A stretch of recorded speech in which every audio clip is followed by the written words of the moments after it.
Good afternoon, everyone, and welcome to episode 33 of Merchants of Novigrad, a podcast about everything Gwent. My name is Weisberg, and today I'm being joined by Trovinat, a bubbling Belgian, also known as the Belgian Hesser. And as you guys can see, once again, we have a very unique guest, an alleged vampire, but also, incidentally, the game director for Gwent, Vlad Tortsov. How are you doing? Hello, I'm doing great. How are you? Doing pretty good. Chat, before we get into it, as always, a couple of words. If you have questions, you can ask them, and Trovinat or me will try to collect the more interesting ones and answer them on stream. If you can watch right now, you can catch this episode either later today or tomorrow on YouTube, Spotify, and a number of other platforms.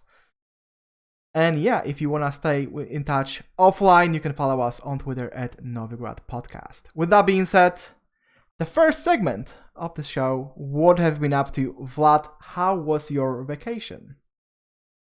Oh, it was pretty good. I went with my family to Sicily, and that was absolutely amazing. Maybe it was a little bit too hot for my taste, but then again, it's summer. It's supposed to be hot, and the funniest thing is that when we returned yesterday to Warsaw, it's also hot as hell right now here. So not really a big difference when it comes to the temperature, but the views, the food, people, landscapes, yeah, absolutely fantastic. 10 out of 10 can recommend. And how long did you stay there? Just a week. So that's a very short vacation. Yeah, you could say so, but it's never a good time to take a longer vacation in Gwent with a lot of moving parts all the time. Yeah, I'm actually wondering how it would work if you decided to go away for like 4 or 5 weeks. What would happen to Gwen in that time without you being present at the office? I don't think that something really bad, some kind of explosion will happen. But that definitely would require a bit more preparation, kind of assigning a deputy, someone who will, take care of the decisions during this time if things will pop up. But also, truth to be told, even on my 7 days vacations, I wasn't really, disconnecting and throwing my phone or laptop into the ocean.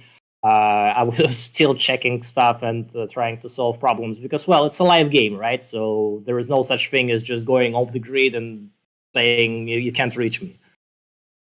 Did you get recognized in Sicily?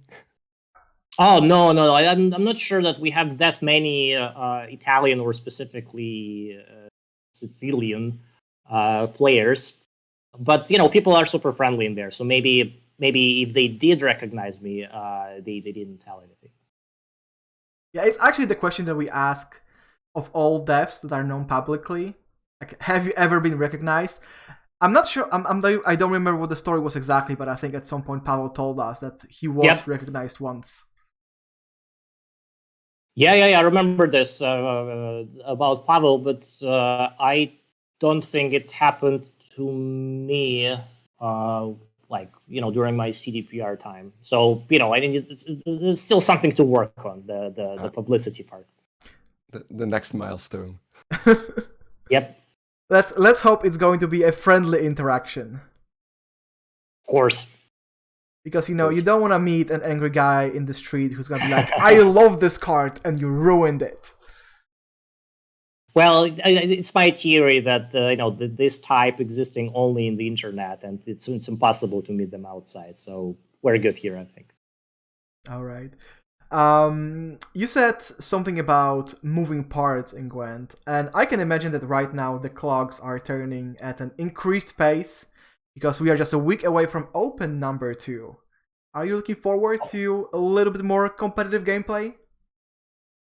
Oh yeah, when you mentioned the clocks which are moving faster, somehow I immediately thought about the last season of Stranger Things and all this ominous clocks ticking and bells ringing. I don't know if you guys already watched it.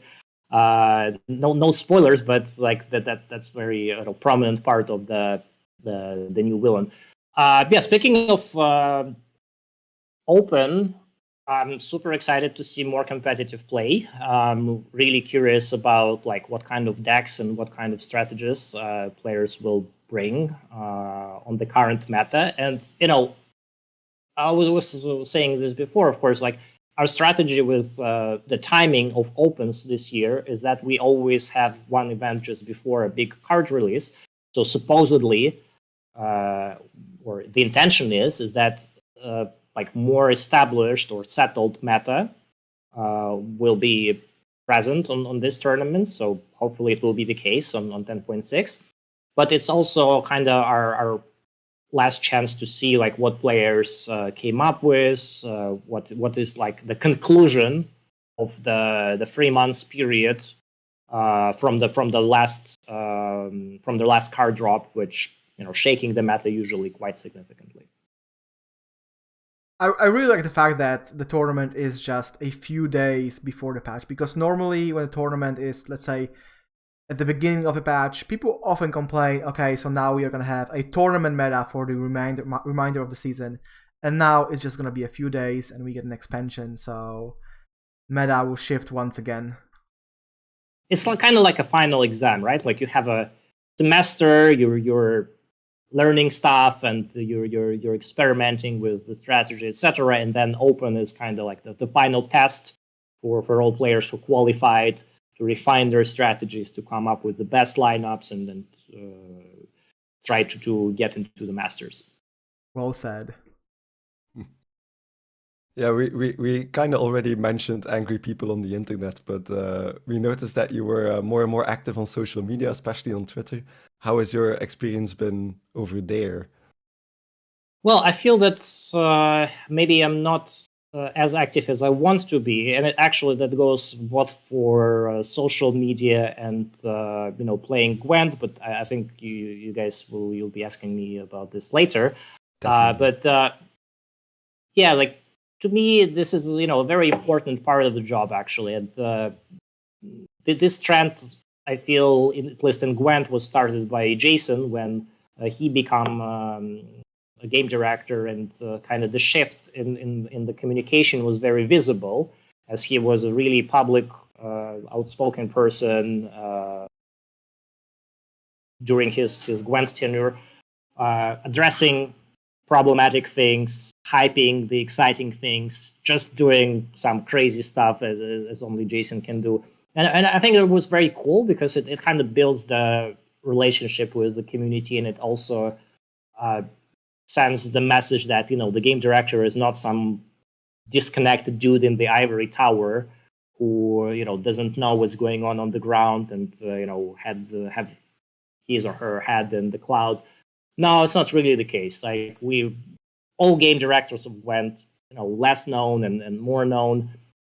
They were very curious about what's going on in the community, what's going on in Gwent. So as far as I know, everybody was at least reading Reddit. Not everyone was posting there or regularly communicating. But I feel that being out there, helping players that have questions or they're confused about something, maybe they have a legitimate complaint, like for example about the bug or I don't know, some problematic card, etc. It's very important to give them a chance to be heard, to be listened, not necessarily immediately acted upon, but the important part is that we always listen. We do not always jump. We do not have this kind of a knee-jerk reaction towards everything. It would be pretty terrible if we would react to pretty much every single kind of SOS signal, because sometimes they're super conflicting, right? Like one person can ask for a buff, another one can ask for a straightforward nerf of the same card or deck. There are no two same opinions on the topics very often. But yeah, it's very important for us to ensure that we do understand what's going on at any given moment, like in the broader sense. Yeah, it's also been really refreshing to see like more of the internal dialogue on like the release notes. There's a lot of extra information on your motivation and stuff like that. So I think every bit of information that we get on your reasoning behind changes is always appreciated. Yeah, we're kind of slowly already rolling into the topic of Gwent itself. Let's head straight into that directly. So let's start with the 2022 roadmap. Are you happy with how things are progressing right now? Yes and no.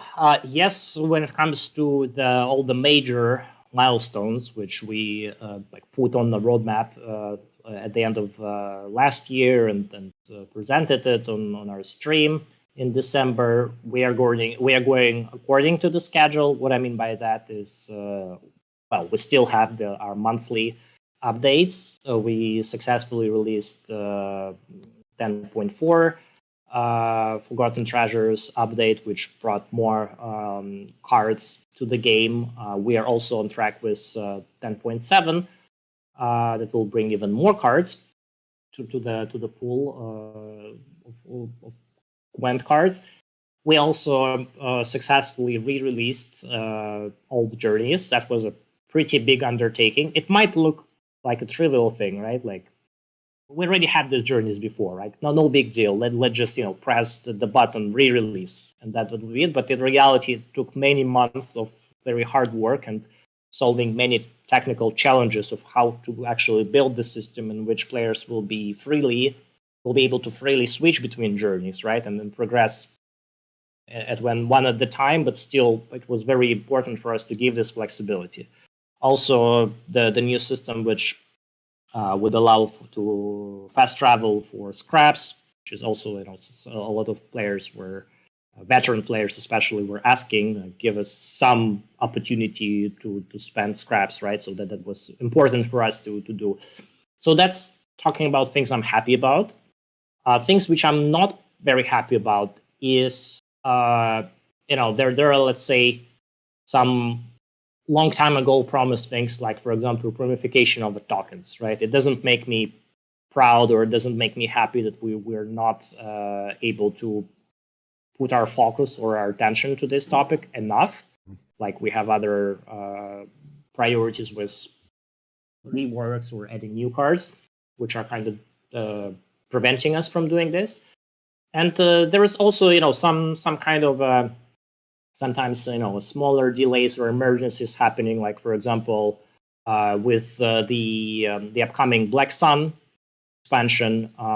There is one unfortunate thing which I don't think we mentioned before, but I can mention it now, is that the premium cards, like all cards, will be premiumified for, like, they will have a premium version, but when will be previewing premium cards in full screen, initially there won't be a sound design for this. Like, we hit like a pretty significant bump on the road with our audio team in terms of like the schedule of delivery of this. So we had to make a very difficult decision to basically postpone adding the sound for these premium versions later, right? So we will release these cards, but they will be without sound, I think, until the next update, pretty much. So you see, like, the glass is half full always. There are good things, there are bad things, but overall, this train is going according to the schedule. All right. You mentioned journey, so the next question is going to be somewhat connected to that, because I wanted to ask, how far ahead are you planning? Are you planning beyond 2022? Because I'm pretty sure that at some point, I think it was on Twig, Pavel said you are already having plans for brand new journeys in 2023.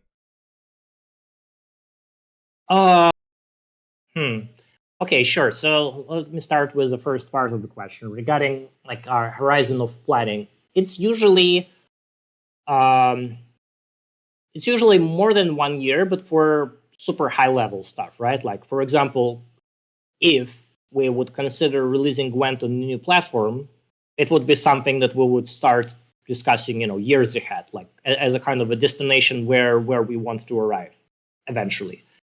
When it comes to like more detailed plan, like what exactly will be delivered with which updates, in which format, etc. I would say that our precise planning is probably stretches for 1 year period, right? So like that's where we know more or less of what and when we're going to add. And talking about journeys, I'm not sure exactly what Pavel was saying, so sorry about that if I will be contradicting a little bit. The thing is, we have like a lot of R&D ideas in development. What it means essentially is that we have some sketches, we have some mock-ups, we have some ideas and exploration regarding how particular journeys, particular vanity items for these journeys might look like.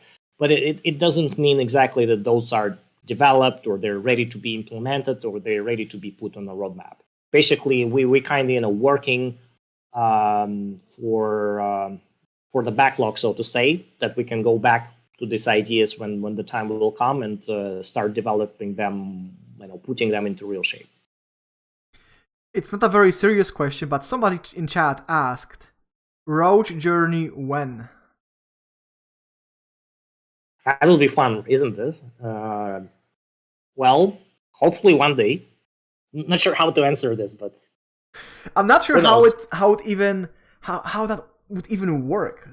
Like, what kind of tones would Roach have, or what kind of effects? Oh, you could use his voice from Blood and Wine.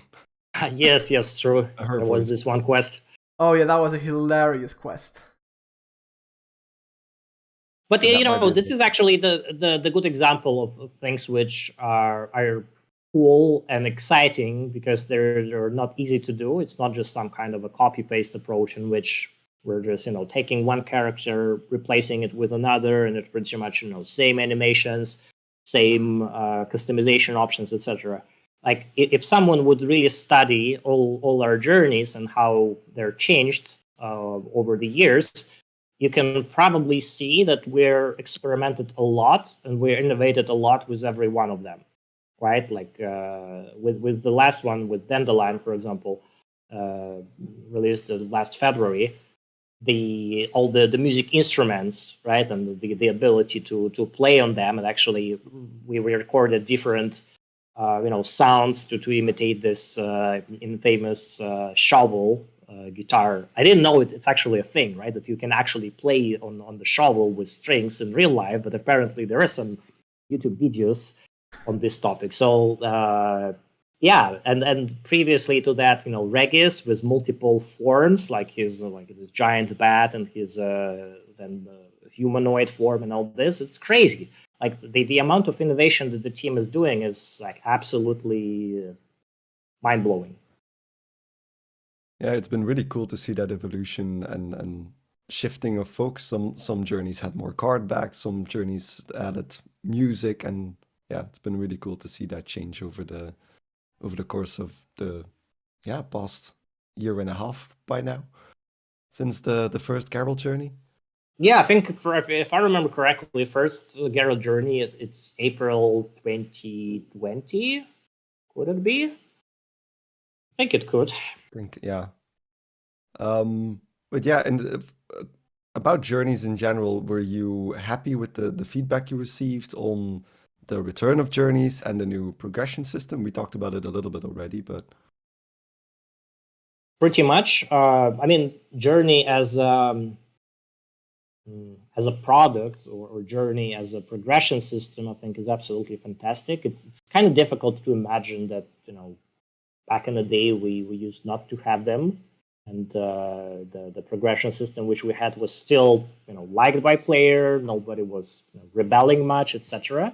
I guess it was still generous, and you could still kind of get like a lot of resources with it, but there was not very exciting, or the feeling of progression was not that visual as it is right now. And of course, to me also personally, it's very cool that it's connected to the beloved characters. It's connected to the story.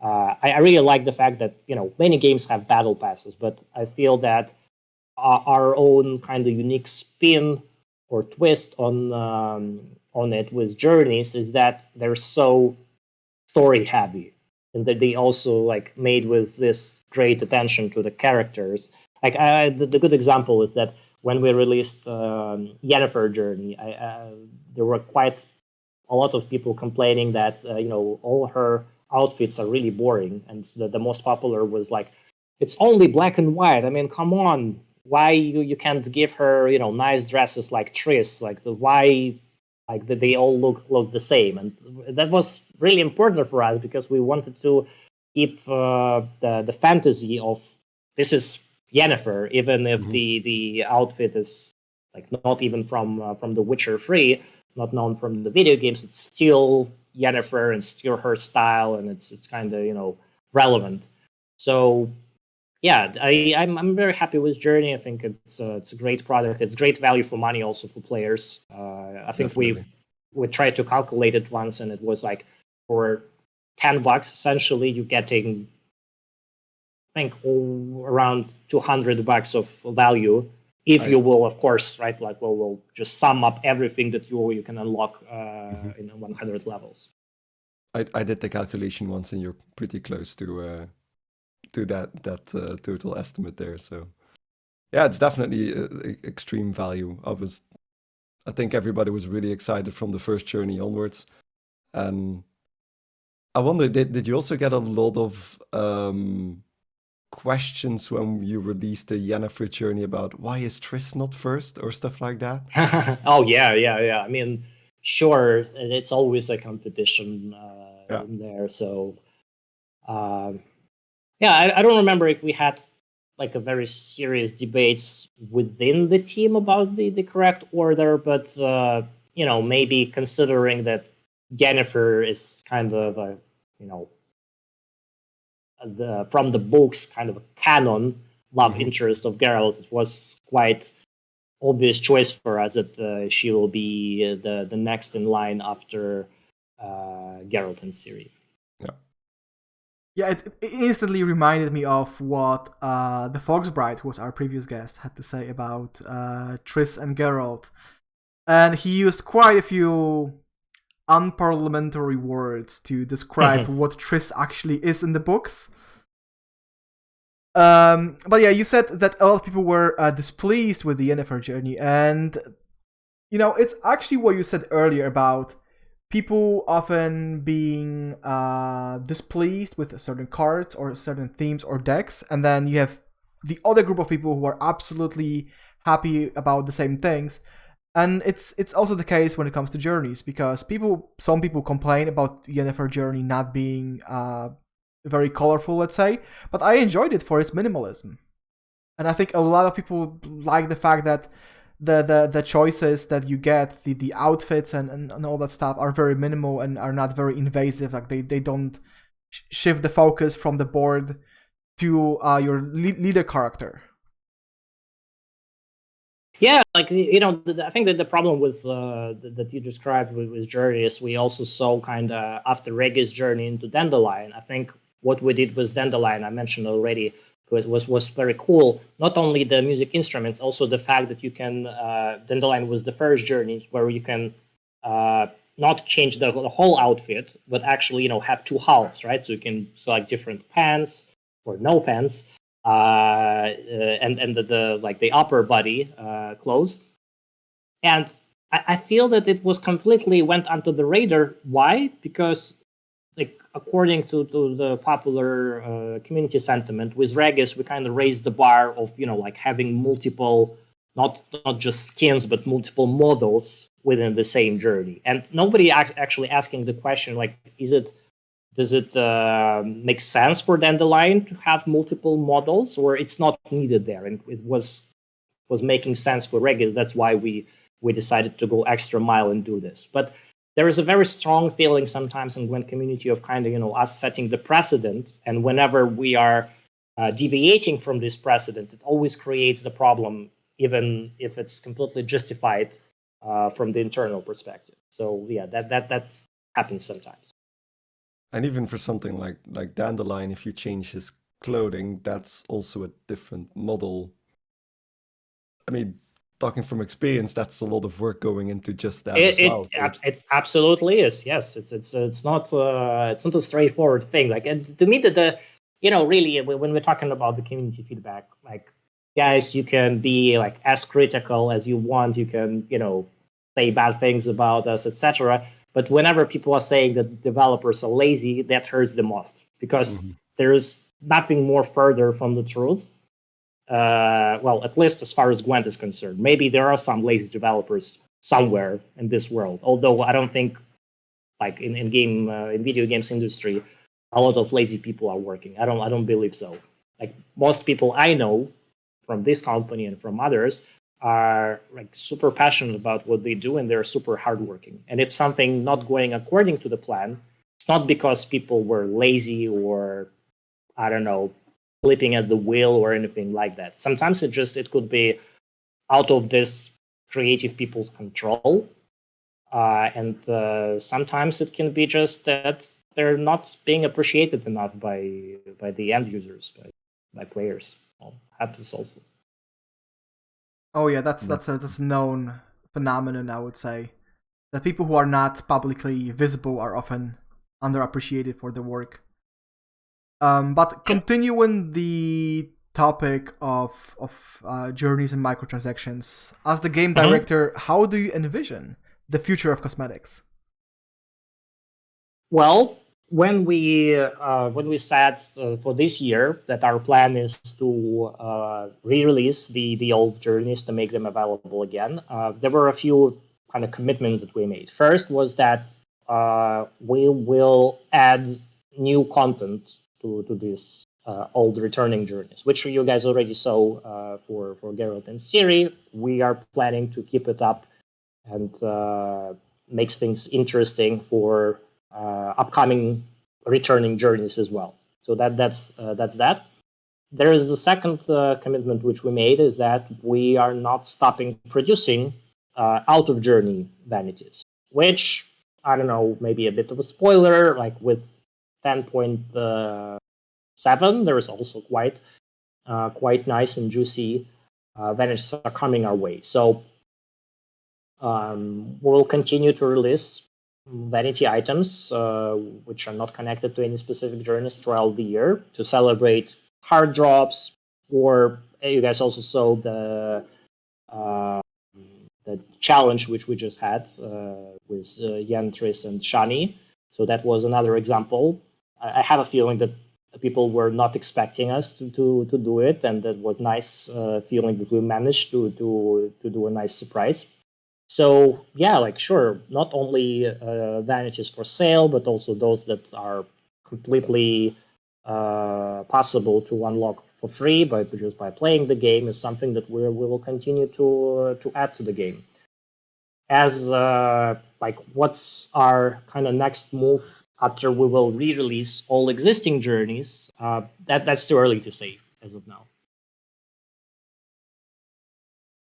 All right.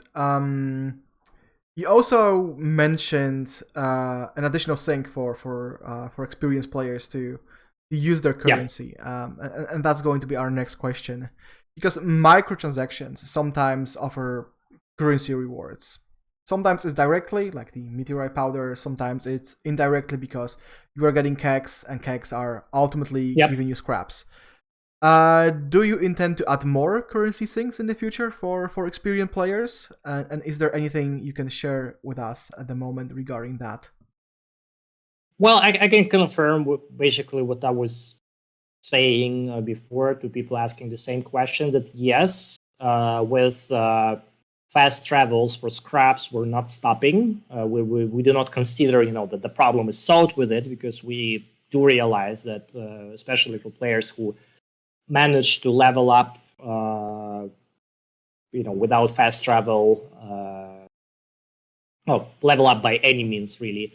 Their journeys in the past, it's not really relevant, right? Like they can still sit on their huge scrap stockpiles, and they do not feel that it's kind of a relevant sync for them.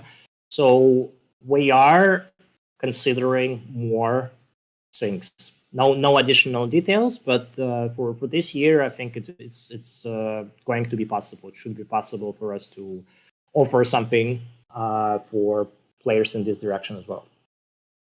Yeah, well, we brought this up because currency sinks are something that the community historically has been very vocal about. And my next question is, what's your overall position on community feedback, especially when it comes from, let's say, anonymous players? So players who are not streamers, are not YouTubers, players who you don't personally know, you don't know their face. So let's say people on Reddit or Twitter or any other platform. Well, the short answer, we're using it all the time. It's kind of hard to put a number on it, but my gut feeling is that out of every things, all the things, all the features, all the new ideas which we implemented, maybe quality of life improvements which we implemented in Gwent, I have a feeling that maybe the percentage of those that were suggested by people that we know, as you said, streamers, pro players, someone from the inner circle, and people that we don't personally know, so like the wider community, maybe on Reddit, maybe on forums, maybe on Twitter, would be roughly the same, so 50-50. And that's really cool because it shows that, well, we don't care what is the source the idea is coming from. What really matters is the essence of the idea. Like, do we believe it's relevant? And the second part is something that I know Buja was talking with Rashid on Twig. Is for us, it's important is the delivery of this feedback, right? Like, there are ways to make your feedback easy to digest and to be maybe even implemented eventually, and there are ways to make it more difficult to digest and to be implemented. That's why sometimes the really good idea can be buried in such a toxic kind of wrapping that it's kind of hard to get through to the golden core. And there are people who are saying that something like along the lines of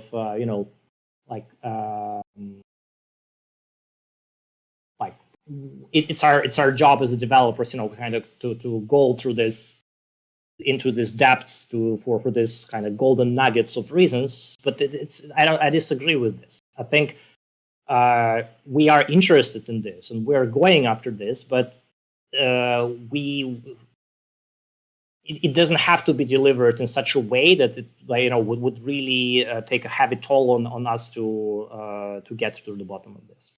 Oh, Buja is in the chat. Yep. Hey, Buja. He is. Yes, he is.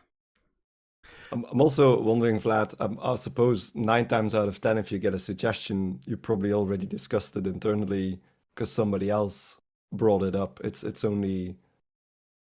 Yes, but there's also, that there's 1 out of 10 chance that it will be like brand new genius ideas, so people shouldn't, be reluctant to post it, right? But the different thing is expectations. What you're after you shared your feedback, like is it already for you as a player as a kind of a feel good moment? Like, I did my part. Now it's in the developers' hands. It's their decision. Their game to develop. Or like that's where the saltiness actually starts. Like, I shared your idea with you, and how dare you did not implement it? I will never ever be playing this game uninstall, right? That's kind of two different approaches, which both of them are happening. Yeah, it's always about respect, right? It is essentially it is about mutual respect, right? You said that the split of ideas brought up by competitive players, streamers, and so on, and the anonymous part of the community is roughly 50-50. So I want to ask, is this expansion, Black Sun, in any way inspired by what Dr. Korchit has been doing on Reddit for the past year and a half? Maybe not. Well, only the time will tell. Actually, the reviews are starting from next week, so starting from tomorrow already. So hopefully, all the questions will be answered really soon. All right. Delving a little bit more into the topic of feedback, what does the future of the partner program look like, and the road for a partner to become a member of your inner circle? Right. So with partner program, I don't have a very great question because this is something that like Buja and Brian are kind of cooking in their comms pots, and I know it takes quite a lot of time already, and I wish we could move faster with it. But my understanding is that with partners program, we are seeing this as a kind of mm, kind of breeding pool for good feedback, good ideas, also for noticing people that maybe are new to the scene, right? And then we can kind of invite them to the fold. And basically, the partner program, it's quite a lot of people in there, I would say, right now. Not all, let's be honest, like not all of them are super active, or not all of them are like super engaged. And I want to say that it's also okay, right? Like we would not expect that by becoming a partner, someone is kind of selling his or her soul to us, and is obliged to stream every day, constantly be happy and then all this. But yeah, I guess what I'm trying to say is partners is kind of, to us, is a first step of kind of trying to find people that will be working even more closely than with partners when it comes to PTRs, when it comes to maybe it's about casting opportunities, maybe it's about some other activities that we can do together. So to this part, it's working already, right? And I would like to see it's still going, right? And I wanted it to continue, but I feel that we need to figure out something like how to maintain the active interest of Gwent partners, and also maybe to create more clear set of expectations what it means to be a partner before we will be able to move forward. It's actually Makes funny sense. that you said that you can't expect people to be constantly happy. It's actually a running joke among some members of the community that in order to appear on Twig, you have to be constantly happy. But that theory was put to rest the moment Rashid made his appearance on the show. Well, I saw the theory in chat that it wasn't him; it was his clone. But yeah, I think that's actually super cool. I was watching this the VOD of this twig on my vacation, and I think it was a very great and wholesome conversation, which to me is a great sign that we are not afraid of inviting people, and actually it's also great that people are not afraid to come to Twigs or to other shows to talk about stuff, or to talk about problematic stuff, or hot topics, etc. So yeah, for sure, like bring it on. Like we can get different people on Twig with different opinions. Like as long as we can maintain a polite and respectful conversation, right? Like this is the only filter, I would say. You don't need to be happy, right? You can come concerned. Hopefully, you will live happier than you were in the beginning. That's the goal. Getting the ultimate Buja treatment. Yeah, I mean, how is it possible, of coming on Twig and not being kind of infected by Buja's positive vibes? I think that's very kind of his unique trademark feature, which he should use a lot. Oh yeah, he's using it a lot already. I'm not sure if the community can handle even more positive and more influential Pavel.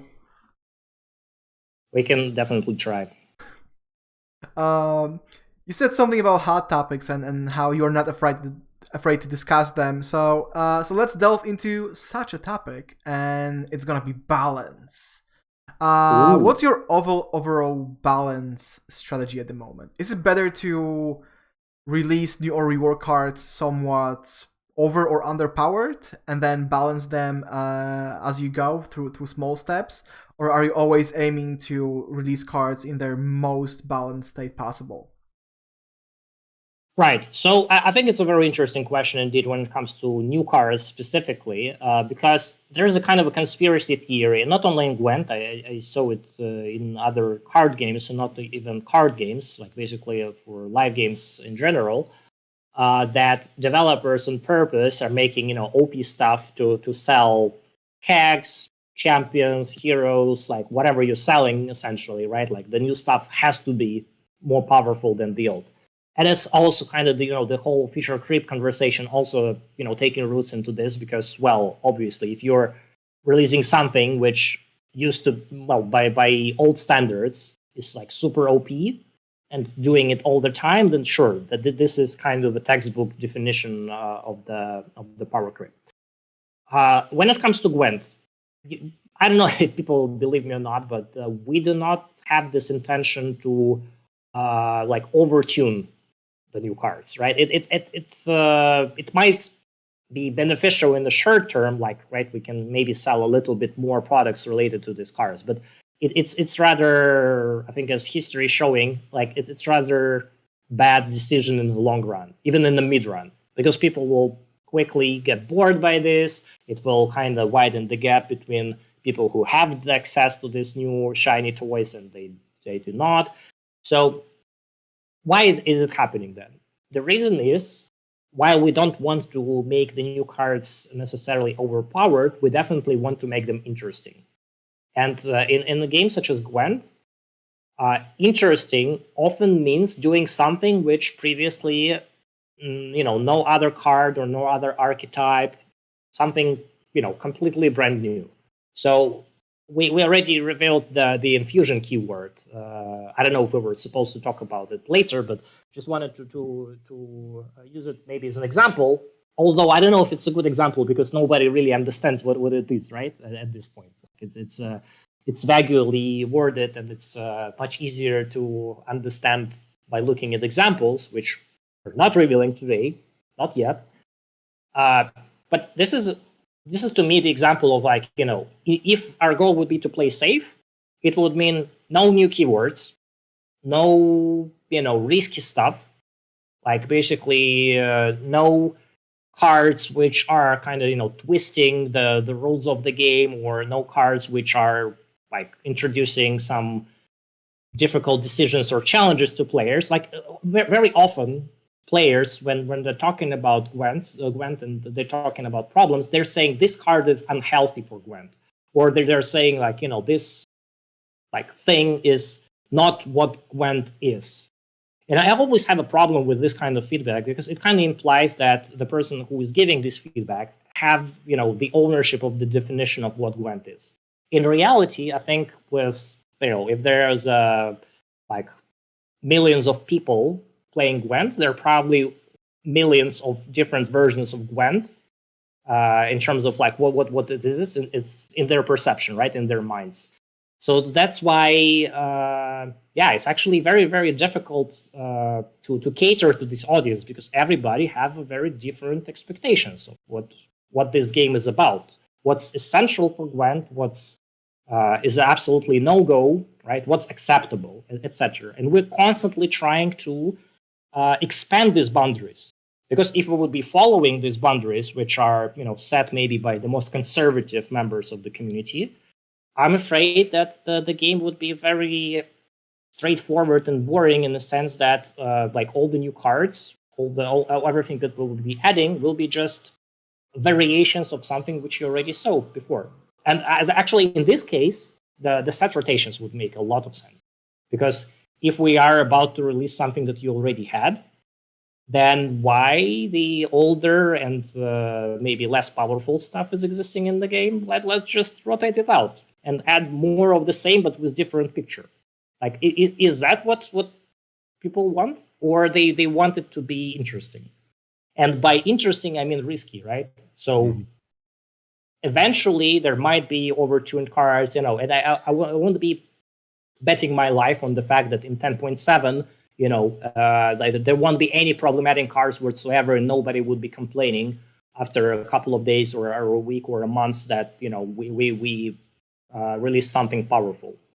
It's just a risk that we're willing to take. We're accepting it fully. Like if the goal of making the game interesting requires this risk, let's roll with it, right? That's there's no other way. I think this would be a also good something- moment to play the old clip of Slama complaining about the community feedback. That we can never release interesting stuff because this and that. Yeah, good old chess comparison. But yeah, it's still true. Like we want to innovate. Otherwise, we also will be bored, right? Like if our mandate would be to ensure that the game is balanced, kind of in a very mathematical point of view, right? Like if math would be our driver, then I think it's over. It's a dead end. Yeah, but I think it's also something. Yeah, go on. Yeah, I think it's also something that perception that new cards are stronger than the ones that we had before. It's also something that's fueled by content creators, right? They see the new cards, they're very interesting to play around with. So the first few videos and deck guides that you see coming out are about those new cards. And in consequence, you see those decks being played a lot. And especially if you're new to the game or haven't seen what the new cards do, you see those cards, you don't know how to react to them, and then you feel, okay, these cards are overpowered, I can't do anything against that. I think Sahil was a good example of that, the changes you did to that. So on that front, how do you balance the interesting design with the perceived idea of what a card should have point potential wise compared to its provisions?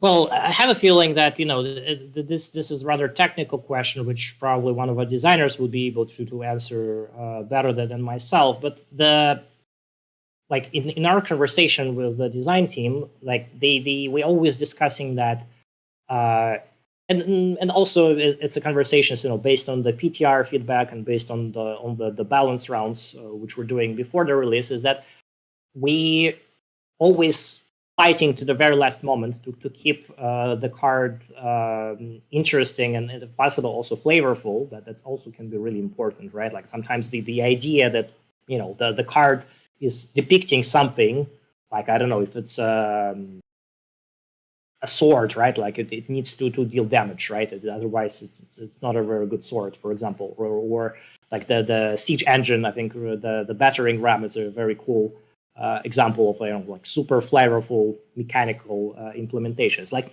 these are the things which we're fighting to the very end to keep, and if possible also to ensure that like the power level is not exceeding like whatever the expectation is.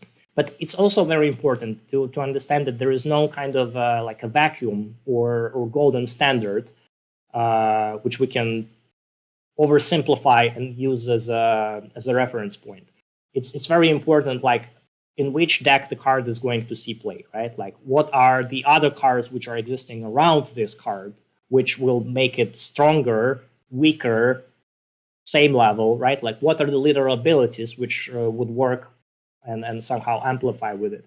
So if that will be a very simple number, right? Like okay, so this new cards, it plays for, I don't know, 10 points. It means it needs to have like this number of provision.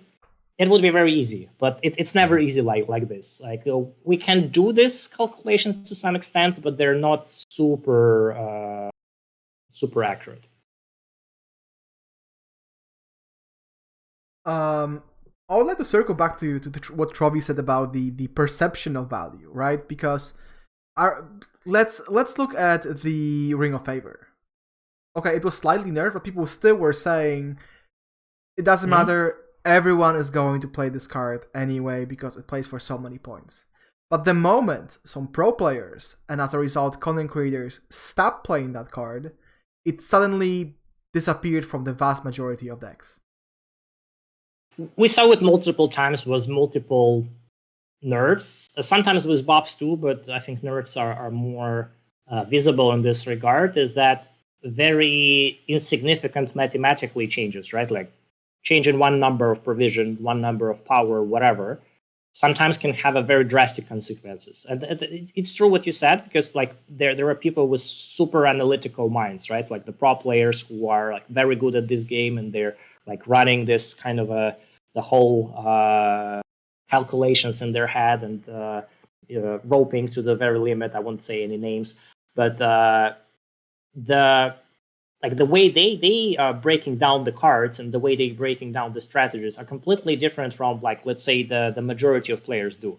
But the problem is, or maybe it's not exactly the problem, is that once it's broken down and it's existing either as a guide or maybe it's a deck posted on Gwent library, like, from this point, it doesn't require the same kind of difficult thought process from people.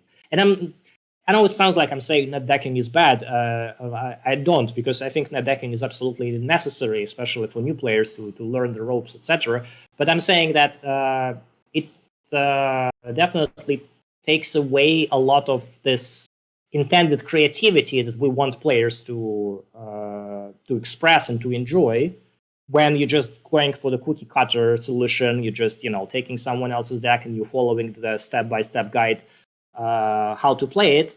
Of course you will be bored, right? Like, if you're doing this to yourself, like, don't complain that this is boring, because you didn't do your intended process of refining. You jump to the final stage, which was never supposed to be like an everlasting fun. The fun was something that you decided to skip and maybe missed along the way, right? So that's kind of the self-inflicted wound which a lot of people are doing to themselves. But if you're still enjoying the game, I have no problem with that, right? But the moment you're starting complaining that the meta is solved so quickly, well, who exactly solved it, right? I mean, who participated in this process? It actually takes two. It takes the person who created the guide, and it takes the person who followed the guide to solve this equation. There's actually an interesting question from chat, and I'm not sure if you'll be able to answer this. But Tikoati asked if it's going to be very specific. If Aaron died with 10 provisions, if it was a nerf you wanted to make, or if it was somehow pushed by the community. It was a nerf that we wanted to make, which was also pushed by the community to some extreme levels.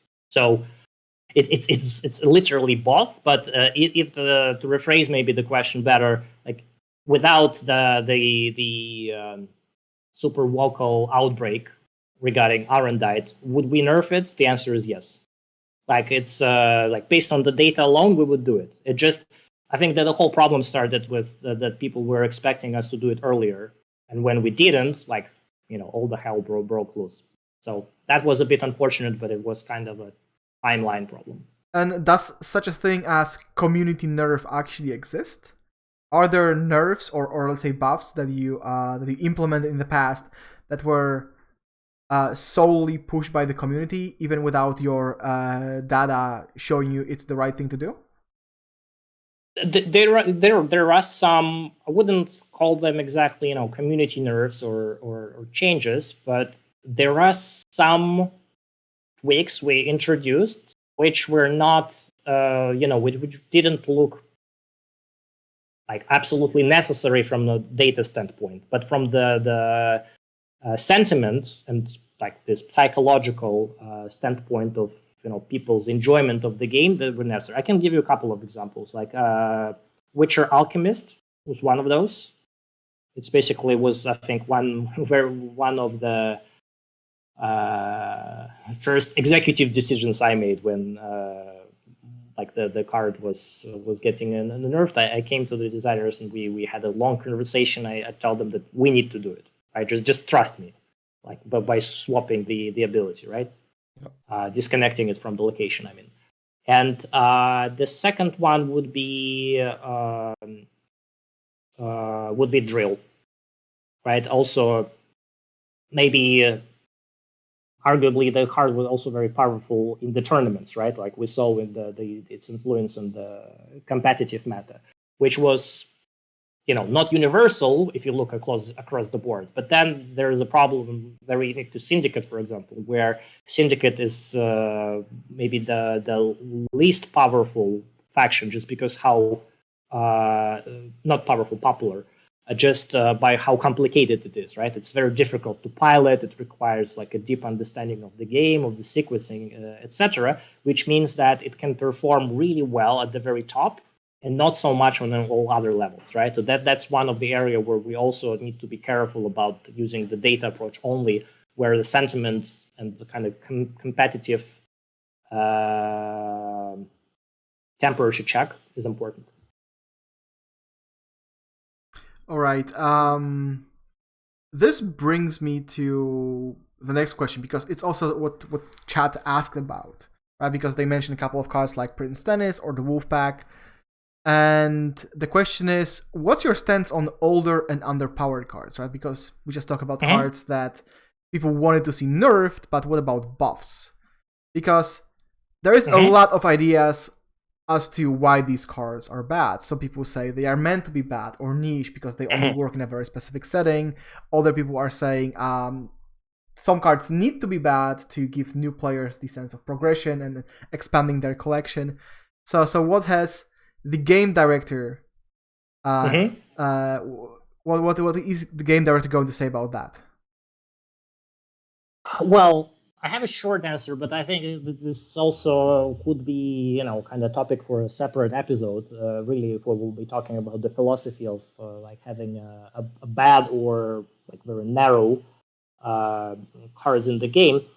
But the short answer is yes. When we started the whole rework campaign, or at least we kind of fueled it this year, it was clear that we have quite a lot of cards or full archetypes. It's not about individual cards, right? Like when people are saying like, "Oh, buff Wolfpack," and we can do it. And my question would be so what, right? Like, would it make it like instantly playable if it will be just I don't know, like one more power or something like that?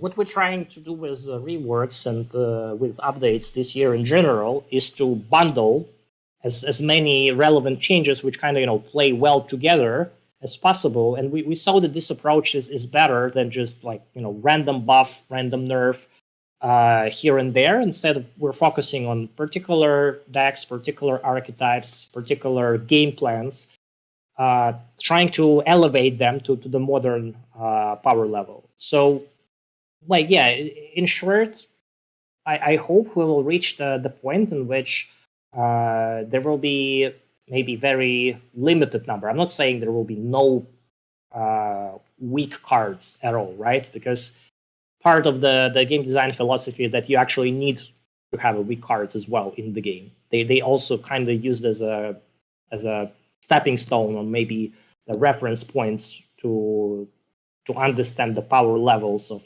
everything else. But as I said, this is a very deep topic, right? Maybe for another day.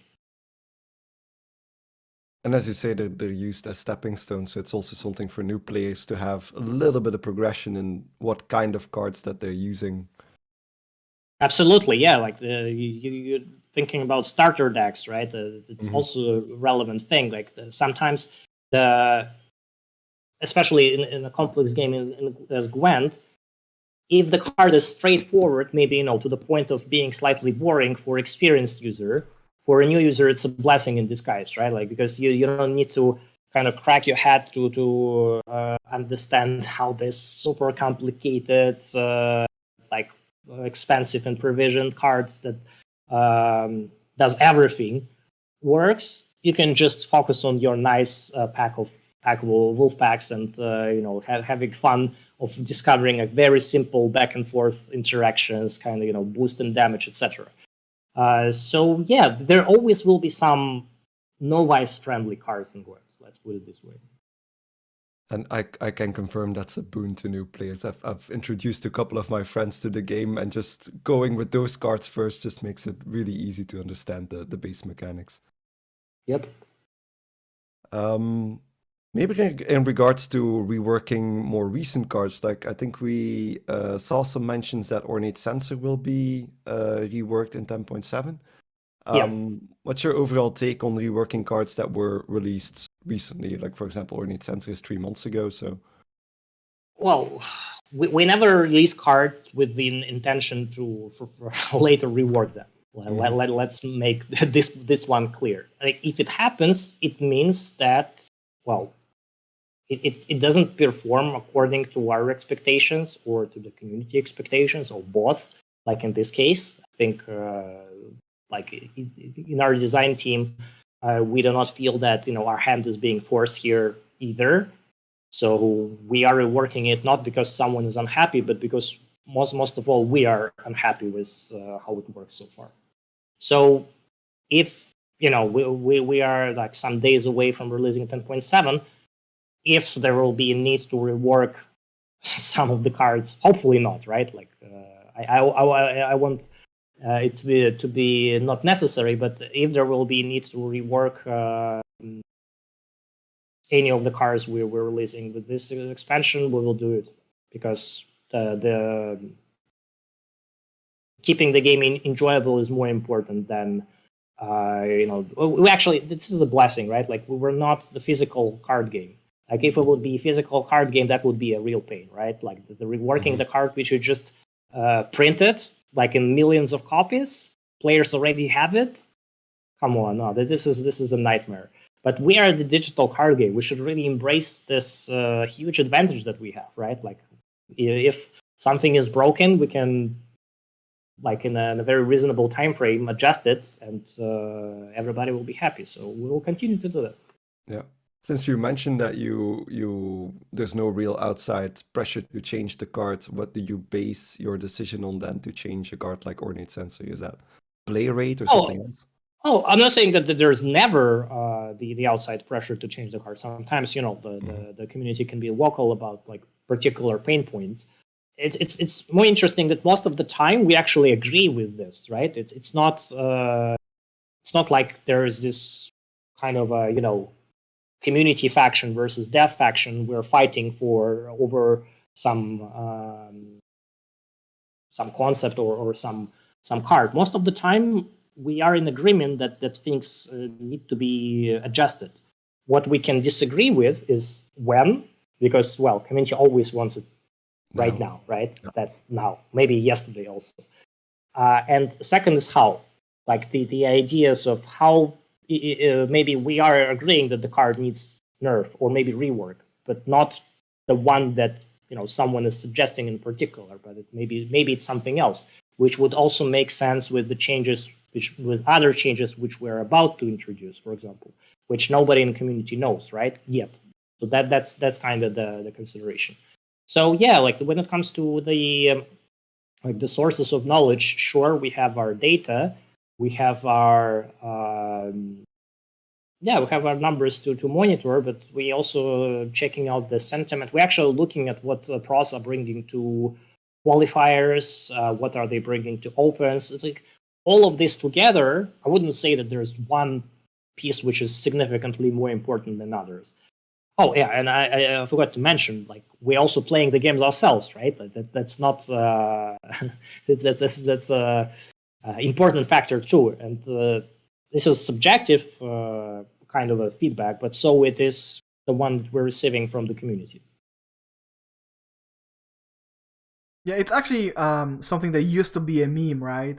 Rank 25 devs not playing the game.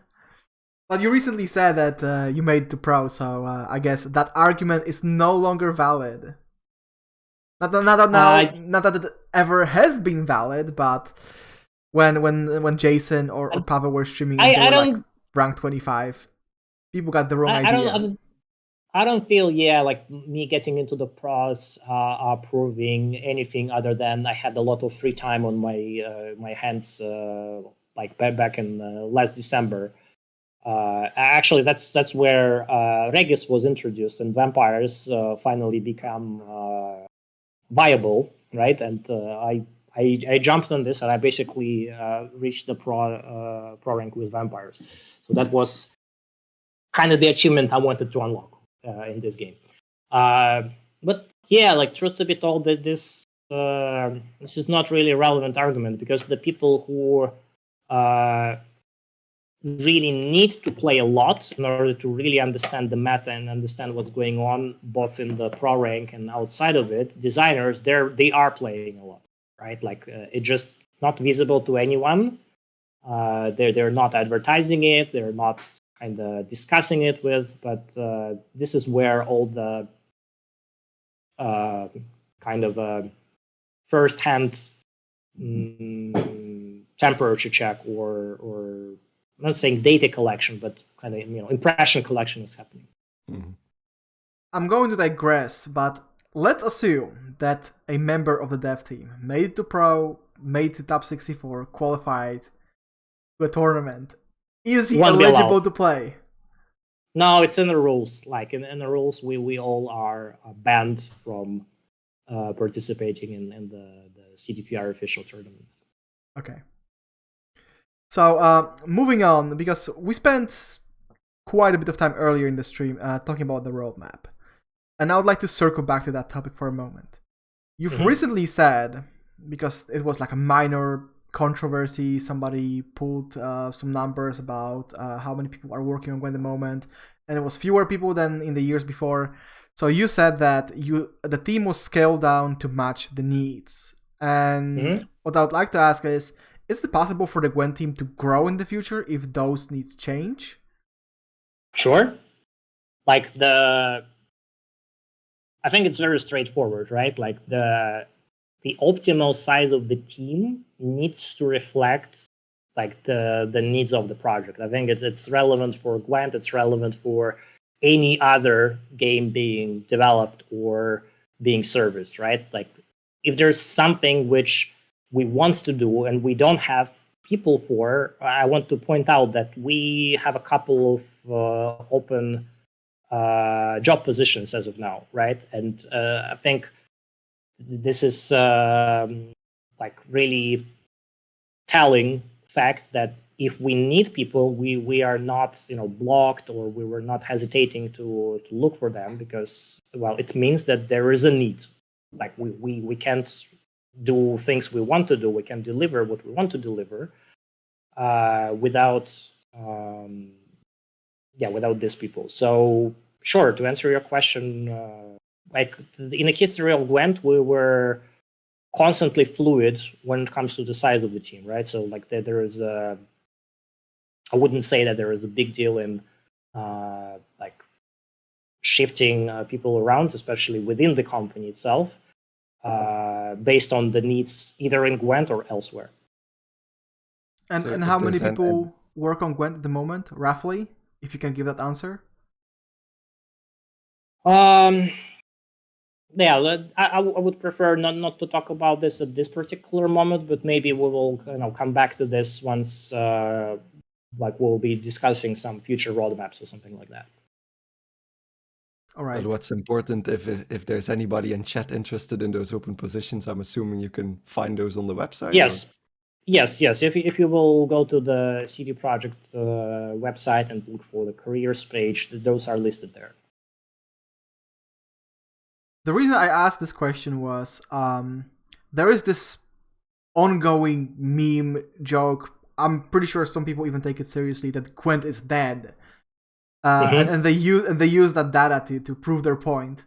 So it's not a very serious question, but I'm going to ask it anyway. Is there any statistical evidence that Gwent is dying both in present times or historically?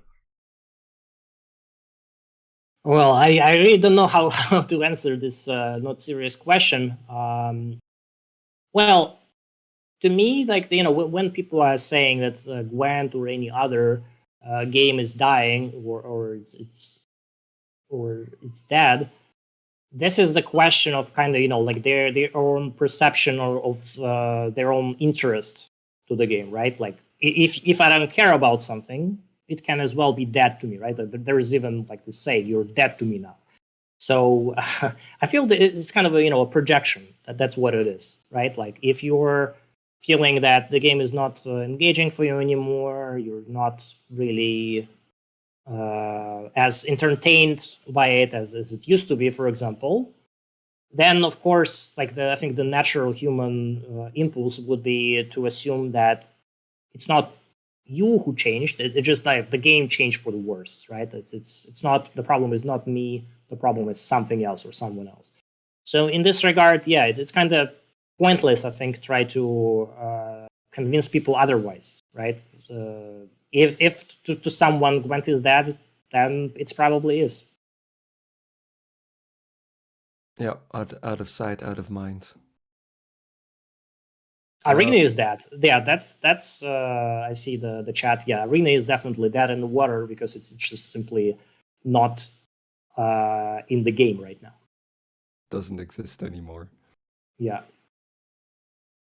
And we're gonna ask a couple of questions regarding leaks. So we don't really expect any of those, but we would be we would be crazy not to ask. Try. I have to anyway. try.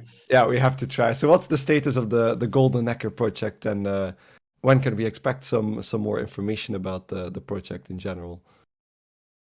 About Golden Nekker. Golden Nekker specifically, yeah. Soon TM, would you be satisfied with this? I mean, we are on every open previously. We had some teasers and leaks related to this. This open, as far as I know, won't be an exception. So you can expect something there. And yeah, in general, as we are kind of approaching the second half of the year, you can expect more things to be revealed soon. Yeah, so we're looking forward to the next open for more information then. Yeah, it's not that much time left to wait. It's next weekend already, right? Yeah, indeed. And will there be any ties to Gwent directly in regards of shared collections or cosmetics that are tied to one another?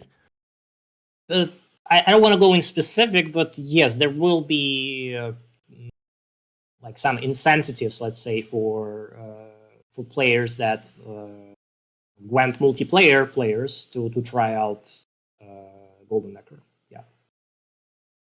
I mean, it's something we expected, of course. If we can get Shoop in Cyberpunk, then there will be something. It's true that on the company level there was like a bigger push to kind of build more interconnections between the games which we're releasing, but for Gwent and its satellites such as Thronebreaker or Golden Nekker, we started going into this direction even before it was kind of the official. So yeah, that's for sure. It works, so we will continue with this. All right, and the way I understand it, Golden Nekker is going to be a separate game that you have to download and likely pay for. Have you considered making the project a mode within Gwent, similar to how Path of Champions functions in Legends of Runeterra? Yes, but it's not the mode.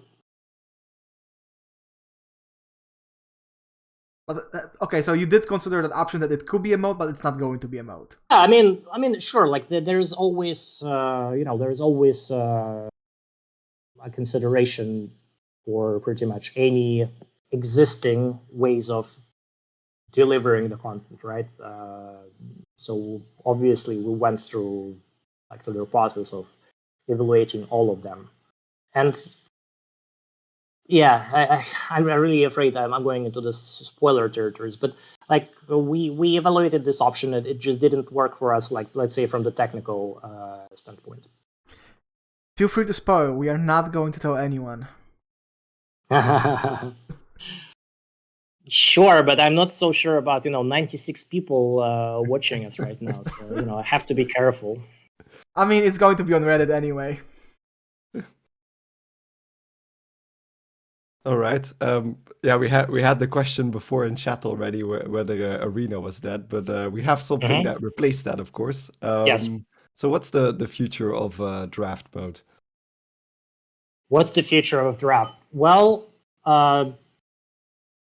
we're not super happy with like how draft is doing, and I think players would agree with this sentiment. I think there are probably a few diehard fans of the new system, but there's also like a lot of people who are correctly criticizing it.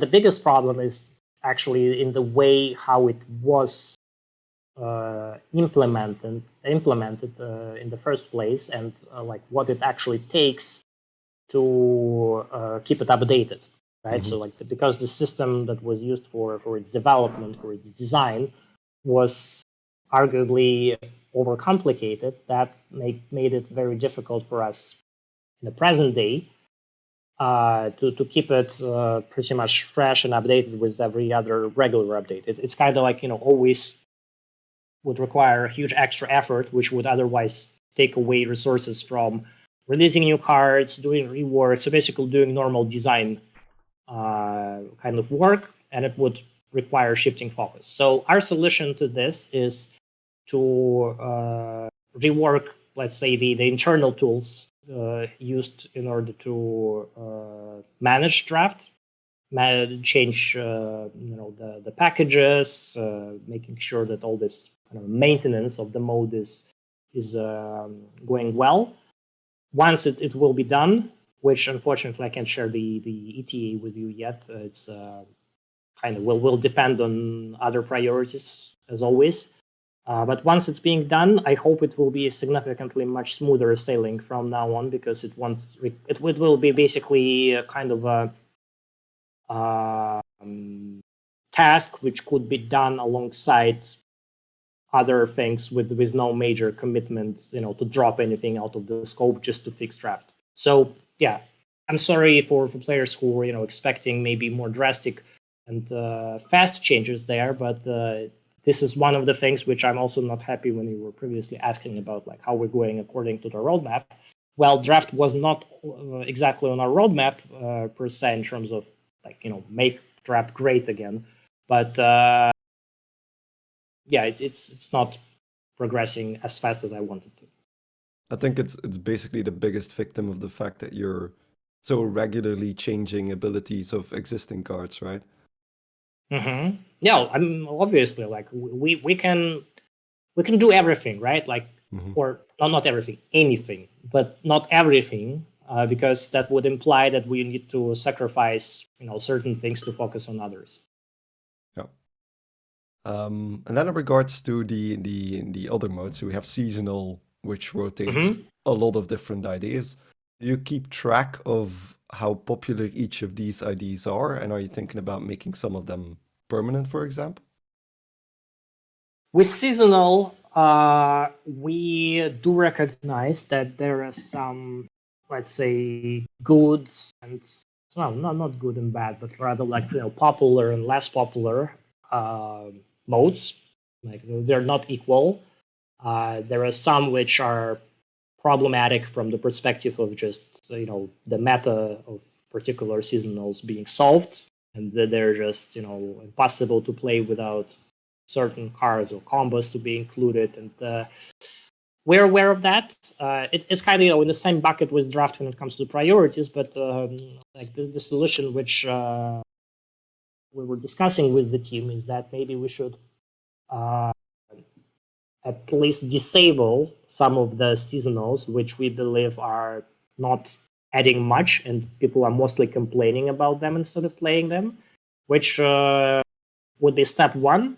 And then like in the step two, we can actually do some reworks, or maybe introduce completely like brand new rules twists to the seasonals. So like the full list of seasonal will be different. Like to me, the seasonal is a nice kind of side attraction that players might see as a way to complete their quests, but maybe also just to try something, like a flavor of the week kind of thing, which is not available in a serious ranked mode. Sounds good. I have two quick follow-up questions regarding modes. And the question number one comes from chat. Have you ever considered adding a ladder to the draft mode? I think that was this idea was on the table. I don't want to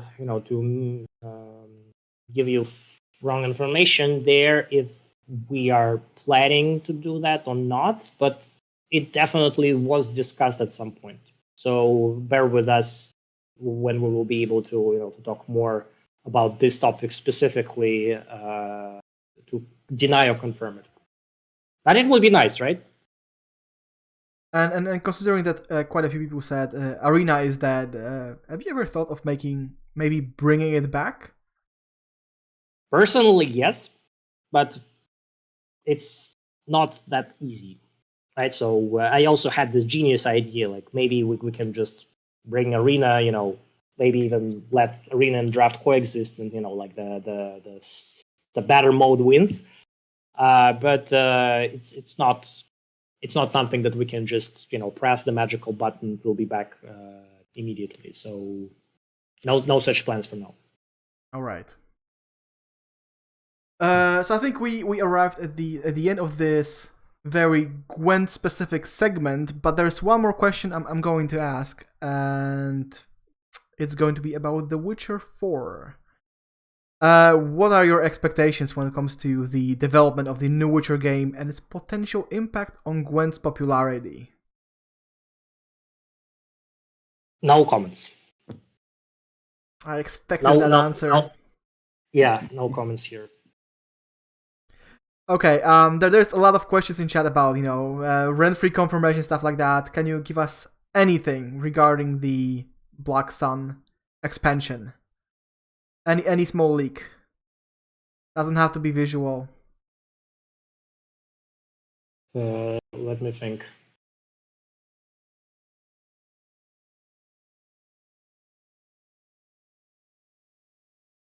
No, I don't want to give you links, not because I'm a bad person, but I really don't want to take away anything from the reveal campaign. I really like the fact that we're doing reveals involving the community this time again, and I also really like the VTO format, which we tried, last open. I see the question. I can give you one link. Trailer won't be released tomorrow. No, we will release the trailer with the release of the expansion. So, yeah, it's going to be a release trailer. Yeah. I have maybe one more question about the infused keywords specifically that doesn't involve the reveal campaign. Will it also be added to existing cards, like you did with the timer keyword? Just to like rephrase certain abilities?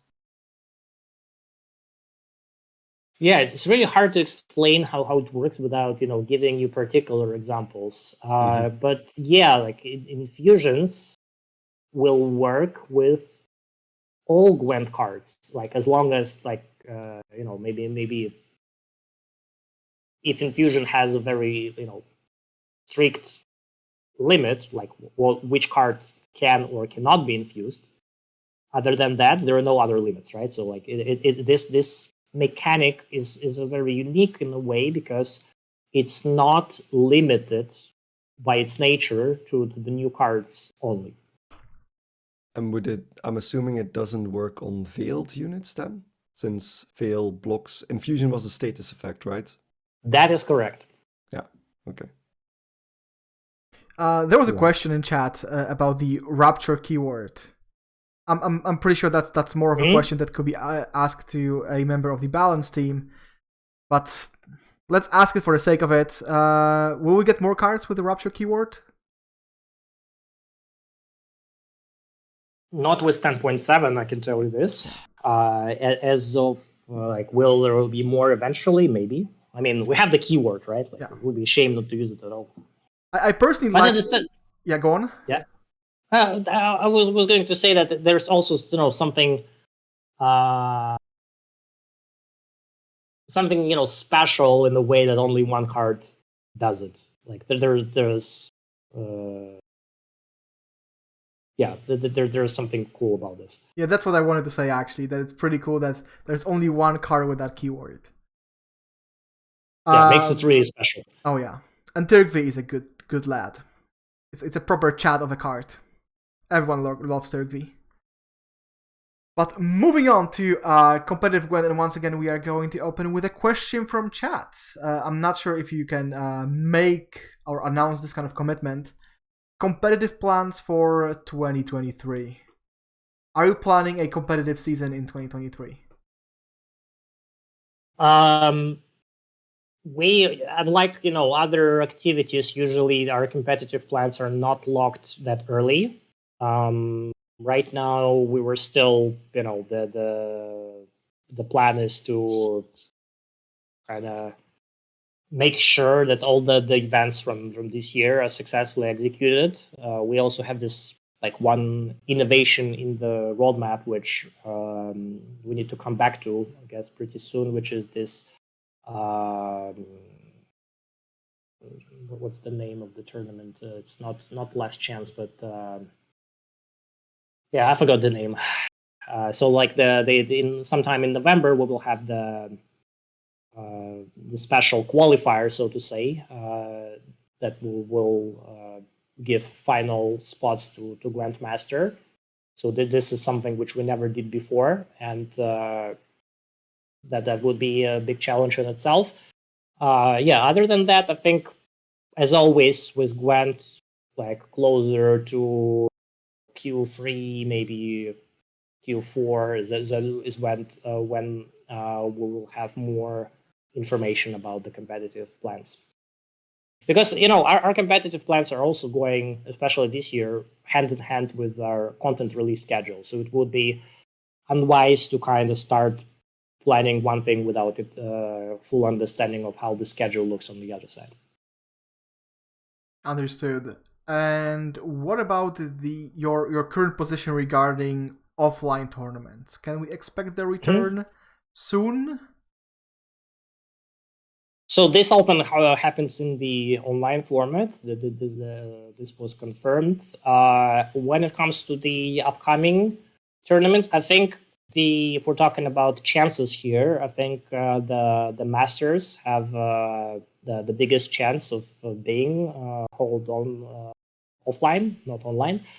We'll see about that, right? I would say I answered this question a few times this year already, so I kind of have it rehearsed. The problem is this is quite an uncertain situation with pandemic in the world, right?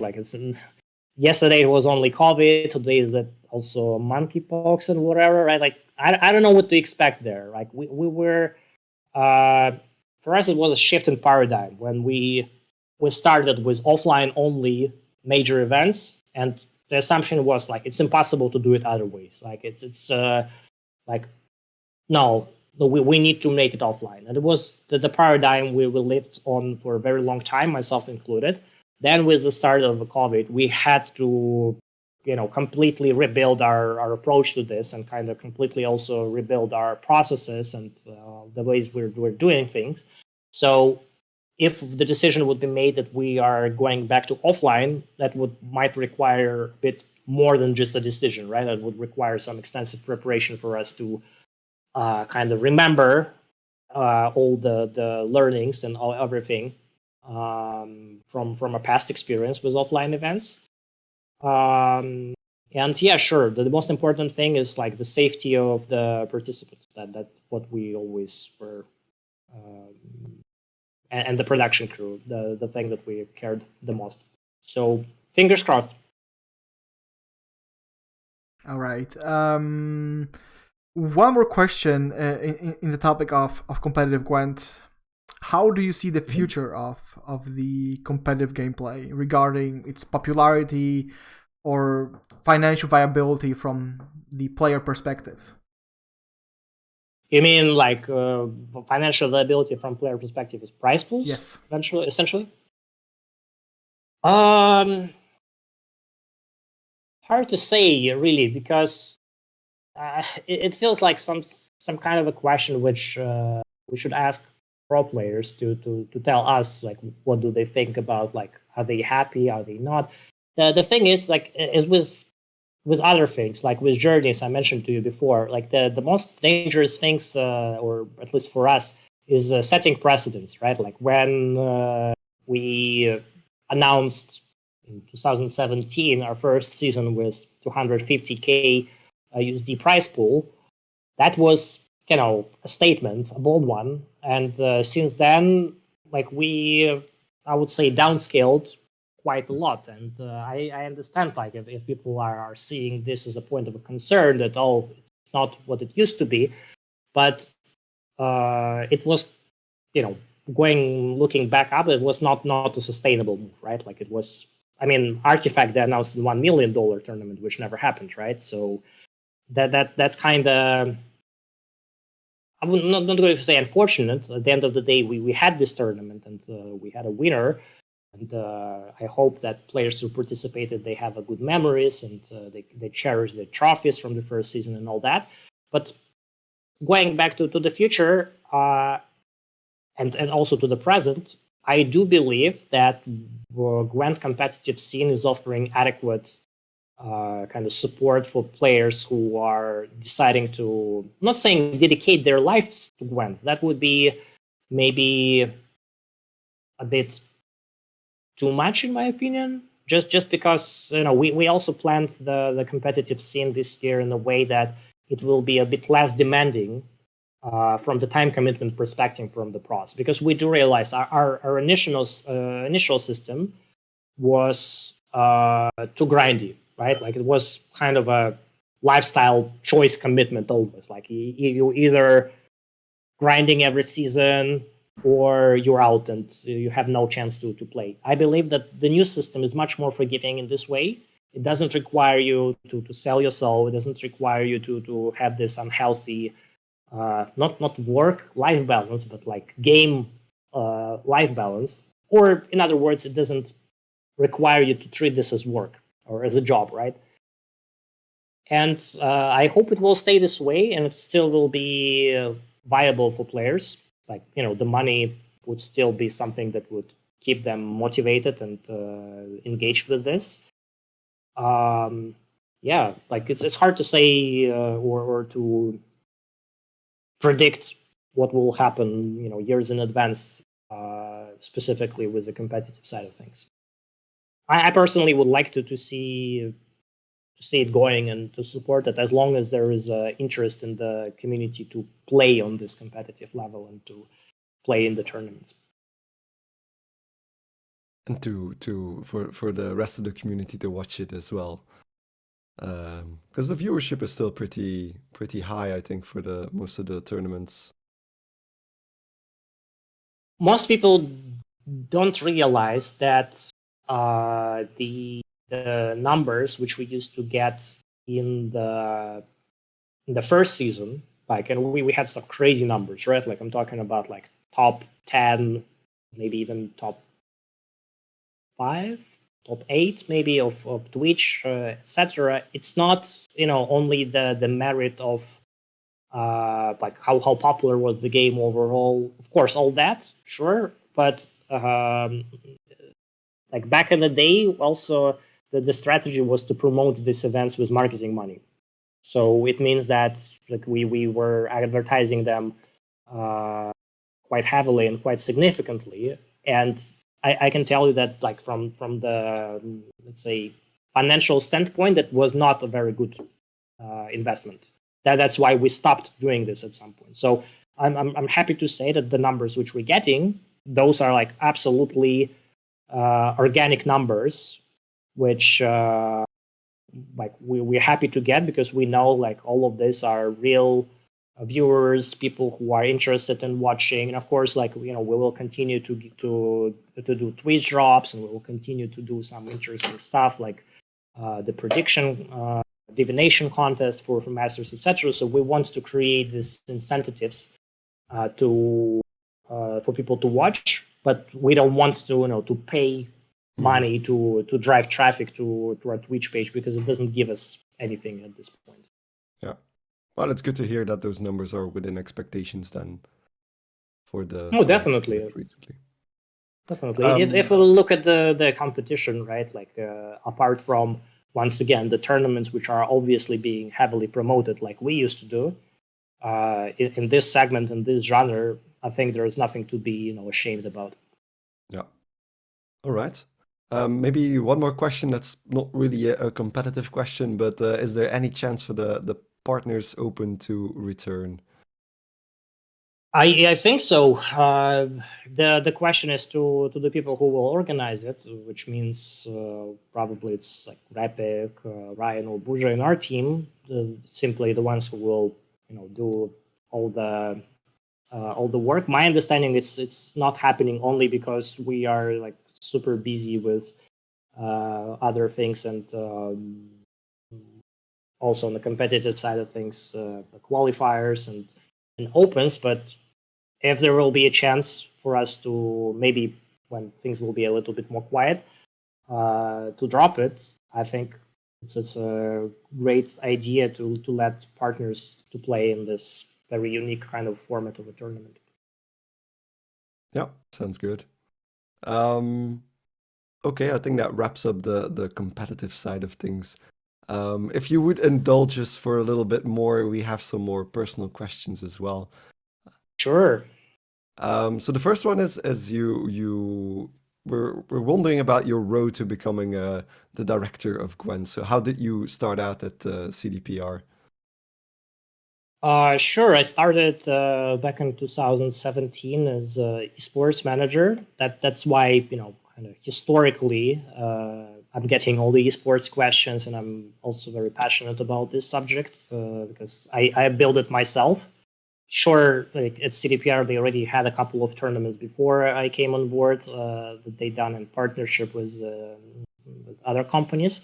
But the idea was to kind of grow our home expertise, in-house expertise on how to do stuff, how to improve processes, and eventually how to take it in-house.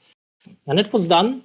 We had I had a really great fun and had a privilege of working with basically the same people that I'm working with now on all opens and masters. Our crew, that is during tournaments, we had a lot of fun back in the days with this like big flashy tournaments and exotic locations and whatnot. So that was super cool. Then eventually I was asked to take more responsibilities on the PR and communication front because before I started to be a sports professional, I used to work in PR in different companies. So that was kind of natural thing. And I accepted these responsibilities. And as it sometimes happens, or at least often happens with me, the responsibilities have a tendency to pile up. So on top of the communications, all the live ops, monetization, and events kind of thing was also dropped on me, and that's how I became live ops director of Gwent, and that was my final position before Jason Slama left the position of game director to pursue other opportunities within CDPR. And yeah, that's here we are. It's been a big challenge to also just, I mean, going from live ops to the full game director. How did you handle the extra aspects that were coming into your work package? Fortunately, it definitely was a challenge. Don't get me wrong. Fortunately, live ops was already such a huge chunk of what we do that I kind of already felt that I kind of run the 50% of the operation, with the exception of such areas as game designers and art and programmers and whatnot. So for sure, it wasn't that easy, or it wasn't overnight transition for me to kind of get comfortable with these areas and understand all the processes and making sure that we're on the same page with the team, etc. But I wasn't alone in this. I was helped both by Jason, who was driving this transition, but also by our wonderful product owner Ola Rutkovska. You might remember her for some of the streams with Buja, and before that with Jason. She's awesome, and she's doing a lot of unseen work behind the scenes, also of making sure that a lot of live ops topics actually are being moved forward, as well as the development, as well as the monetization. So that gives me a peace of mind. So yeah, it's been a process, but it was fun. It was fun to learn new things, and I'm happy how it all turned out. Obviously, Jason left quite a mark on Gwent as the game director. Oh yeah. So, how do you view and handle Slama's legacy, so to say? Well, those are really enormous shoes to fill, right? There's no doubt about that. I treat my time as a game director is that instead of kind of driving a revolution, I'm saying like my plan and what we're doing right now is a kind of a next step and logical evolution of what was started with Jason. The processes of we also kind of mentioned the communication aspect, right? Like the fact that game director is out there engaging with the community, not hiding in the ivory tower. All of this was already started with him, and I really appreciate and enjoy this approach. So that was cool. Apart from that, well, I guess like it helps that we were still in touch, right? And we can still eventually meet and discuss things, and like the fact that Jason's still working at the CDPR helps a lot with kind of making sure, for example, that his legacy is indeed lives on, because he can still come with some advices, for example, and I would definitely listen to them, because he started the most successful transformation in Gwent history, where it went from a very sad place to the very successful one. So yeah, that can't be discarded for sure. All right, and maybe more in specifics towards what you're doing on a day-to-day basis. So as a game director, what are your daily tasks on an average day, without going into specifics, of course, but well, you already know about esports. I was never really able, and not that I tried too hard for this to kind of pass this responsibility onto someone else. Sure, we had a whole team that helps with these topics, but still, like for the decisions and for like the general direction, people are coming to me with questions. So I have embraced this, and that's actually fine. There are many meetings, of course, right? Like meetings with pretty much all the departments, all the leads. We have meetings in which we're discussing the upcoming releases and if we're on track with anything, with everything. We have a meetings more of a brainstorm kind of style, in which we're talking about like new ideas, new features to implement, and when to implement those. Although it must be noted that these meetings are normally happening, kind of maybe at one period of the year, and then we're trying to lock these ideas early and just stick to the plan, as opposed to constantly shifting it. Otherwise, like nothing will be done ever. And I guess there's also quite a lot of paperwork, right? I think most people don't imagine that being a game director also means like to deal with a lot of kind of formalities, which like I think typical for pretty much any manager anywhere in other industries. Mm-hmm. But maybe I have a feeling, I have a suspicion. I never worked in any other industry apart from the game industry since I graduated. So I don't know, but I have a feeling that we were blessed with having not as much paperwork and as in banking, for example, or I don't know in other industries. So can't complain really. Yeah. Well, the next question is one I personally added because I'm a software developer myself, and I was wondering how you go about testing and approving new features, like Mhm. especially with new cards. Is testing done automatically, manually, or both? Because there's a lot of interactions. I can imagine how complicated that gets, especially with the card pool we have right now. How do you deal with that? You mean our QA process, so to say? Basically, yeah.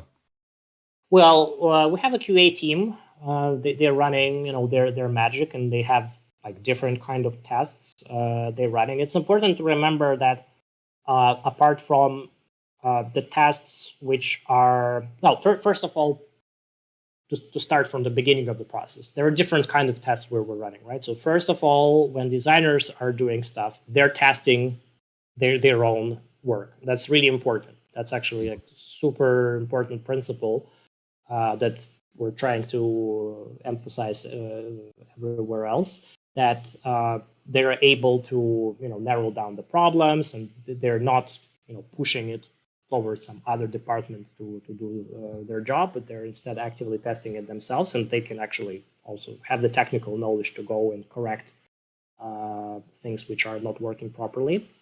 Once it's all done and we need to kind of prepare for the release, that's where our awesome QA team is stepping in, and that's where they are starting to test different things. And it's important to point out that we are a multi-platform game, which means that every platform needs to be tested separately, and that's a quite big undertaking. Like comparing to what we used to have back in 2017, even, right, or like in the beginning of the era, we have more platforms we're available on right now than we used to, even considering the fact that we decided to move away from consoles. Mm-hmm. But yeah, testing on consoles is a separate topic. So yeah, like I don't know like how much into details I can go, but the process is really, really like it's sophisticated. Yeah, that's the Mm-hmm. word.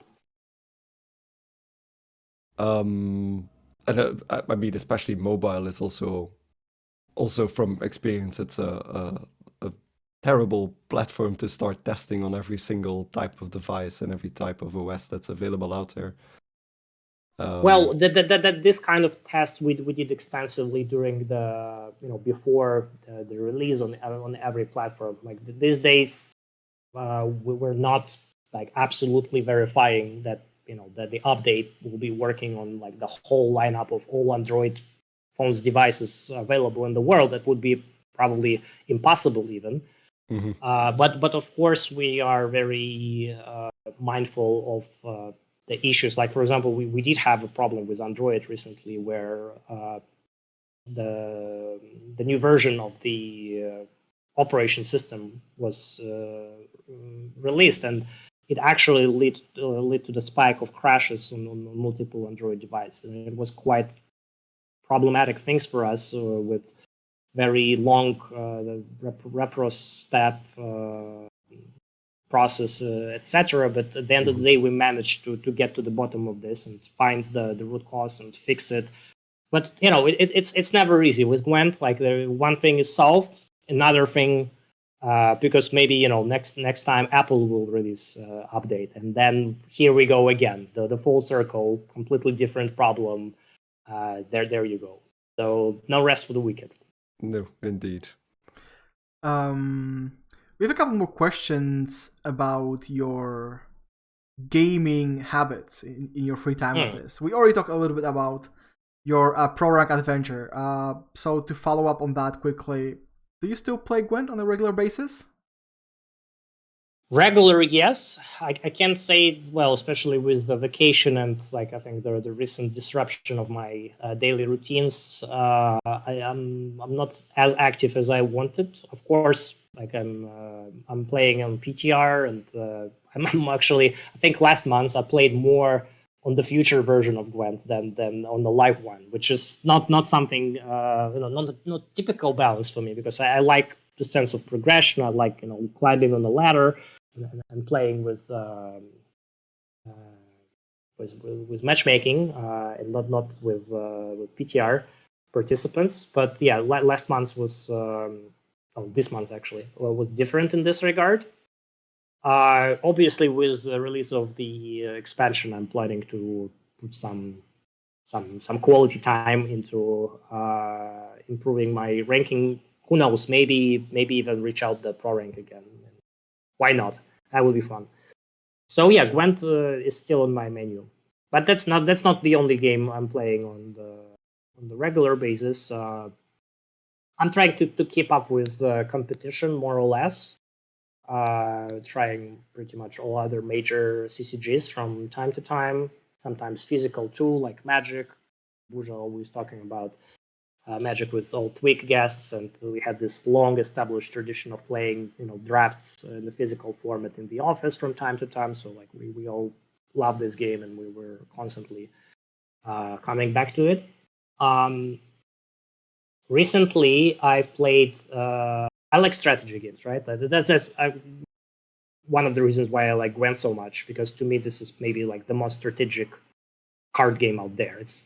If you think about it, like there is so many elements of war game into Gwent. Like first of all, this is a game of two battlefield clashing, right? It's not just some random monsters, attacking each other on some like random location. This is actually kind of a war game simulation. Just instead of like units or instead of the hexagons, you're playing cards on the table, and these cards are interacting with each other, but those are armies, right? Period. So that's really cool. So I like strategists. Recently, I was very positively surprised by Furik's strategy from Mohawk Games called Old World. It's like Civilization, but with only the old ancient eras are available, so you can't go to rockets and to Mars population, but the game was very solid and very cool. And another game I'm playing on a semi-regular basis these days is Dead by Daylight. What I like about this is because it's a very good example of asymmetrical gameplay. I really like the fact that there are two roles in the game, and those are completely different with completely different objectives and playstyle and everything. Second, it's a live game as Gwent, so I'm kind of curious. The live ops component that they have is interesting to study. And third, as a horror movies fan, I kind of dig the setting, right? So that's pretty cool to play as a Pyramid Head, for example. Is Yeah, there's no new Silent Hill, so what should I do, right? There's no other option. I mean, this caught me by surprise. I did not expect you to play Dead by Daylight. I'm full of surprises. Oh yeah, that you are. But this actually exhausts the list of questions we prepared for this episode. So I think it's safe to move on to the shameless plug segment, in which you can tell our viewers where they can find you if they wish to do so. Sure. So I think you can find me most of the time when I'm not on playing Gwent on ladder on Twitter. So Thor Serpent is my nickname there, and same on Reddit. And Twitch, it seems. On Twitch, it's slightly different. I think I have this kind of underscore. Yes, it's for Thor whatever underscore reason. Serpent. Yep. Okay, Vlad, thank you for being on this episode. Thank you for all your insights and answering all our questions. Thank you for inviting me. It was cool. I hope you guys are ready for the reveal season. I'm definitely ready. We're definitely we looking definitely forward to are. that. Okay, Trovinat, your time to shine. Where can our viewers find you? It's basically just my handle here as well. So Trovinut, so that's TROVNUT on both Twitter, Twitch, and YouTube. Twitch, I do whatever I want to play. That's Gwent, sometimes some other stuff. And on YouTube, it's mostly Gwent deck guides or some opinion pieces. that are always respectful, right? Good job. Yeah. Okay, guys. When it comes to me, twitch.tv/Weisenberg, Twitter @WeisenbergMON, and I'm just going to remind you that this episode is going to be uploaded on our YouTube channel, Merchants of Novigrad, either later today or tomorrow, and the same goes for Spotify and a number of other platforms. So maybe it's worth it to keep an eye out when it comes to our Twitter @NovigradPodcast for all the upcoming announcements. And yeah, once again, guys, thanks for the episode. Chat, thanks for asking questions and staying with us. We'll see you in 2 weeks for a more review-oriented episode. So yeah, enjoy the rest of your Sunday, and we'll see you guys later. See ya. Have a nice day, Bye-bye. everyone.